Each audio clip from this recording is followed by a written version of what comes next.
जैसे कि आप सभी जानते हैं, सच की हमेशा जीत होती है और हमारी एक छोटी सी प्रयास आप तक बड़ी खबर पहुंचाती है। तो स्वागत करते हैं आप सभी का STS न्यूज़ चैनल पर। आगे बढ़ने से पहले आप इस वीडियो को लाइक और चैनल को सब्सक्राइब जरूर कर ले और साथ में बेल आइकन भी प्रेस कर ले। चलिए बढ़ते हैं खबरों की।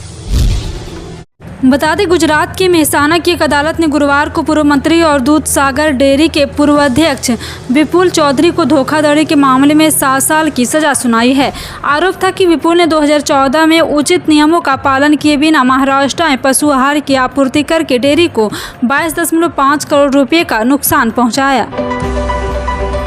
प्रधानमंत्री नरेंद्र मोदी गुरुवार को 2 दिवसीय दौरे के लिए फ्रांस पहुंचे हैं। उनकी इस यात्रा को लेकर MIM चीफ असदुद्दीन ओवैसी ने ट्वीट किया है। जी हां, आपको बता दें कि इस ट्वीट में लगातार हिंसात्मक विरोधी को बताया जा रहा है और साथ ही साथ आपको बता दें कि ट्वीट में उन्होंने लिखा है कि PM मोदी फ्रांस में बैस्टिल डे परेड में भाग लेने के लिए गए हैं। उन्हें भारत फ्रांस के राजनयिक संबंधों को याद रखना चाहिए जो हैदर अली और टीपू सुल्तान के समय से चले आ रहे हैं।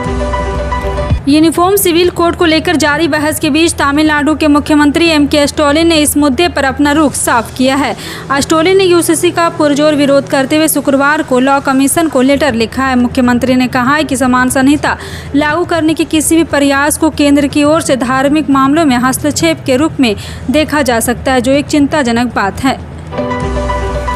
भारत का पिछले कुछ सालों में अरब देशों में नज़दीकियां बढ़ी है। इन्हीं में से एक देश संयुक्त अरब अमीरात है। UAE ने यहां पे एक साथ मिलकर भारत द्विपक्षीय संबंध काफ़ी पुराने और भारत में भविष्य के इस पर प्रगाढ़ता आने की संभावना है। ऐसा इसलिए कहा जा रहा है कि प्रधानमंत्री नरेंद्र मोदी फ्रांस की यात्रा पूरी होने के बाद 15 जुलाई को संयुक्त अरब अमीरात की यात्रा करेंगे। इस दौरान PM मोदी और संयुक्त अरब अमीरात के राष्ट्रपति और अबू धाबी के शासक शेख मोहम्मद बिन जायद अल नाहयान के साथ वार्ता करेंगे। पिछले 3 दिनों से बिहार की राजधानी पटना मैदान जंग बन गई है। कहीं शिक्षकों को प्रदर्शन और घेराव से रोकने के लिए पुलिस उनकी पिटाई कर रही है, तो कहीं किसान सलाहकारों की ठुकाई हो रही है। ठुकाई पिटाई की शिकार गुरुवार को BJP के नेता भी हो गए। BJP की कई मांगों को लेकर पटना में गांधी मैदान से विधानसभा तक मार्च निकाला, तो उनको रोकने के लिए पुलिस ने तमाम एहतियाती कदम उठाए हैं। उत्तर प्रदेश के मुख्य विपक्षी दल समाजवादी पार्टी के मुखिया और पूर्व मुख्यमंत्री अखिलेश यादव BJP सरकार पर निशाना साधने का कोई मौका नहीं छोड़ रहे हैं। इसी क्रम में अखिलेश यादव ने यूपी पुलिस के स्पेशल टास्क फोर्स STF का नाम बदलने का ट्वीट कर निशाना साध दिया है। सपा मुखिया ने अपने ट्वीट के जरिए कहा है कि अब STF का नाम बदलकर स्पेशल टमाटर फोर्स कर देना चाहिए। वहीं अखिलेश के इस ट्वीट और उप मुख्यमंत्री ब्रजेश पाठक ने करारा पलटवार कर दिया है। अखिलेश यादव यही नहीं रुके, टमाटर को लेकर सरकार पर निशाना साधते हुए दनादन ट्वीट भी किया है। एक तरफ भाजपा विजय कुमार सिंह की मौत का कारण लाठीचार्ज बता रही, तो दूसरी तरफ राज्य सरकार की ओर से IPRD ने कथित रूप से एक प्रत्यक्षदर्शी भारत प्रसाद चंद्रवंशी का बयान जारी किया है, जिसमें दावा किया गया कि जहानाबाद के भारतीय जनता पार्टी के शहर महामंत्री विजय कुमार सिंह की मौत भगदड़ में गिरने के कारण हुई। सरकार का यह मानना है कि विजय कुमार सिंह की मौत भगदड़ में गिरने से हुई, ना कि पुलिस लाठीचार्ज है। और यहाँ पर उधर विजय कुमार सिंह की मौत को लेकर BJP ने बड़ा मुद्दा उठा लिया है। यहाँ तक कि भाजपा के राष्ट्रीय अध्यक्ष ने भी इस मसले पर ट्वीट कर बिहार की नीतीश कुमार की सरकार को आड़े हाथों लिया। JP नड्डा ने कहा, पटना लाठीचार्ज नीतीश सरकार की विफलता और बौखलाहट का नतीजा है। चुनाव से पहले राजस्थान पुलिस के बड़े से बड़ा फेरबदल किया गया है। जी हां, आपको बता दें कि गृह विभाग ने गुरुवार को राजस्थान पुलिस सेवा के 98 अतिरिक्त पुलिस अधीक्षकों की तबादला लिस्ट जारी की है। इस सूची में कुछ अधिकारी ऐसे थे जो 4 साल से ज़्यादा समय से एक ही पद पर जमे हुए थे। तबादला सूची की दिलचस्प बात यह है कि 98 RPS अफसरों में महज 10% के ही जिले बदले दिए हैं, जबकि 90% को एडजस्ट के तहत केवल इधर उधर किया गया है। आगामी छत्तीसगढ़ विधानसभा चुनाव से पहले प्रदेश में बड़ी सियासी उठापटक होने लगी। बुधवार को कांग्रेस प्रदेश अध्यक्ष बदलने के बाद अब सियासी गलियारों में से एक और बड़ी खबर सामने आ रही है। माना जा रहा है कि आदिवासी नेता और विधायक मोहन मरकाम शुक्रवार को मंत्री पद की शपथ ग्रहण कर सकते हैं। वे वर्तमान सरकार में मंत्री डॉक्टर प्रेमसाय टेकाम की जगह ले सकते हैं और मीडिया रिपोर्ट के मुताबिक मंत्री प्रेमसाय सिंह टेकाम ने अपना इस्तीफा सौंप दिया। हालांकि अब तक इसकी आधिकारिक पुष्टि नहीं हुई है।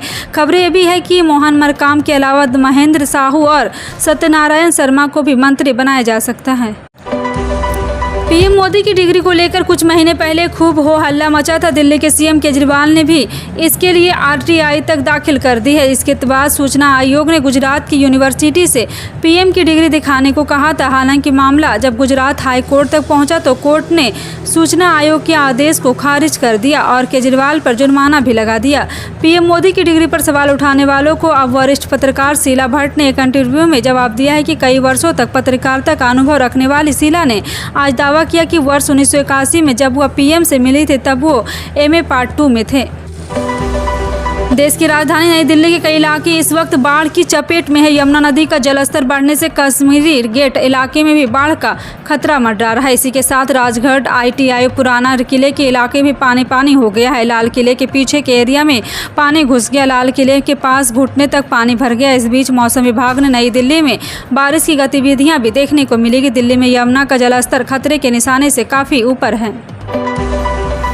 गुजरात की मेहसाणा की अदालत ने गुरुवार को पूर्व मंत्री और दूध सागर डेयरी के पूर्व अध्यक्ष विपुल चौधरी को धोखाधड़ी के मामले में 7 साल की सजा सुनाई। आरोप था कि विपुल ने 2014 में उचित नियमों का पालन किए बिना महाराष्ट्र में पशु आहार की आपूर्ति करके डेयरी को 22.5 करोड़ रुपये का नुकसान पहुंचाया।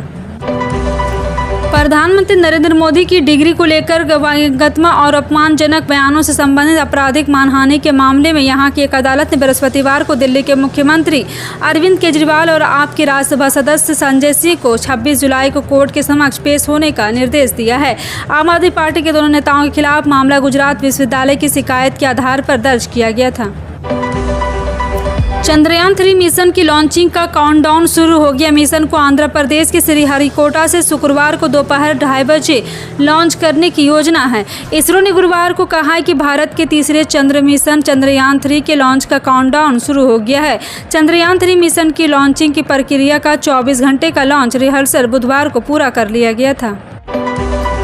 पीएम नरेंद्र मोदी के समान नागरिक संहिता को लेकर दिए बयान के बाद देश भर में चर्चाओं का बाजार गर्म है। लोग कह रहे हैं कि आने वाले दिनों में मोदी सरकार जल्द यूनिफॉर्म सिविल कोड को लेकर बड़ा कदम उठा सकती है। आपको बता दें कि एक बार फिर से जानकारी के मुताबिक नूरानी मस्जिद के गेट पर नो यूसीसी के नाम से एक QR कोड लगाया गया है। बताया गया कि कोड को स्कैन कर लोगों से इस कानून का विरोध करने की अपील की जा रही है। QR कोड को स्कैन करते ही एक लिंक आता है। लिंक ओपन करते ही ऑटो जनरेट मेल आता है जिसमें लिखा है कि मैं मुस्लिम हूं और मुझे यह कानून पसंद नहीं, इसलिए इसे ना लाया जाए। कर्नाटक विधानसभा में गुरुवार को सत्ता पक्ष और विपक्ष के बीच तीखी नोकझोंक हुई। इस दौरान भाजपा ने सत्तारूढ़ कांग्रेस से उस आरोप को सबूत मांगे जिसमें दावा किया गया था कि प्रधानमंत्री मोदी ने हर शख्स के खाते में 15 लाख रुपए देने का वादा किया था। बता दें कि विधानसभा में राज्यपाल के अभिभाषण पर धन्यवाद प्रस्ताव के दौरान नवलगुंड के कांग्रेस विधायक कोना रेड्डी के बयान के दौरान यह मुद्दा उठा। प्रधानमंत्री मोदी का फ्रांस दौरा बहुत ही महत्वपूर्ण है। अमेरिका के हाल की यात्रा के बाद ये दूसरा बड़ा दौरा है। भारत और फ्रांस के बीच प्रगाढ़ होते हुए रिश्ते को ऐसे समझा जा सकता है कि फ्रांस को भारत एक नया दोस्त के तौर पर मिला है। हर्सल इंस्टीट्यूट के एक रिसर्च ने 2019 में यह बात कही थी। फ्रांस जाने से पहले मोदी ने कहा है कि फ्रांस के साथ रिश्ता गहरे तूफानों में भी स्थिर और लचीला है। उनका यह कहना है कि ग्लोबल साउथ के लिए भारत यूरोप के लिए एक मजबूत कंधा हो सकता है।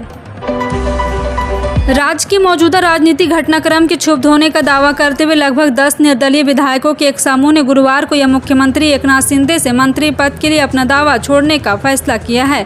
प्रहार जनशक्ति पार्टी के प्रमुख और पूर्व मंत्री ओम प्रकाश बी उर्फ बच्चू कड्डू के नेतृत्व वाले निर्दलीय ने कहा है कि कैबिनेट पदों के लिए चल रही मांग से उत्साहित हैं, खासकर डिप्टी सीएम अजित पवार के नेतृत्व वाली राष्ट्रवादी कांग्रेस पार्टी के सरकार में शामिल होने से। वित्तीय संकट से जूझ रही गो फास्ट की उड़ान सेवा अब 16 जुलाई तक रद्द रहेगी। एयरलाइन ने एक बयान जारी करके इस बात की जानकारी दी है। खराब वित्तीय हालात के कारण गो फास्ट ने 3 मई 2023 से अपनी उड़ानों को कैंसिल कर दिया था। इस तरह देखा जाए तो 2 महीने 10 दिन से गो फास्ट की उड़ानें रद्द बनी हुई है। गो फास्ट ने एक ट्वीट के जरिए जानकारी देते हुए कहा कि ऑपरेशन कारणों से गो फास्ट की उड़ानों को 16 जुलाई तक के लिए रद्द किया गया है। खाने पीने की वस्तुओं की कीमतों में भारी बढ़ोतरी के चलते जून में खुदरा महंगाई दर में 4 महीने की गिरावट के बाद फिर से उछाल देखने को मिला है। इस आंकड़ों के सामने आने के बाद केंद्र सरकार सचेत हो गई है। हाल के दिनों में चावल की कीमतों में लगातार उछाल देखा जा रहा है, जिसके बाद केंद्र सरकार चावल के एक्सपोर्ट पर बैन लगाने पर विचार कर रही है। ब्लूमबर्ग की एक रिपोर्ट के मुताबिक केंद्र की मोदी सरकार सभी प्रकार के नॉन बासमती चावल के निर्यात पर रोक लगाने की योजना पर विचार कर रही है। सरकार यदि गैर बासमती चावल को एक्सपोर्ट पर रोक लगाती तो कुल 80% चावल का एक्सपोर्ट इससे प्रभावित होगा।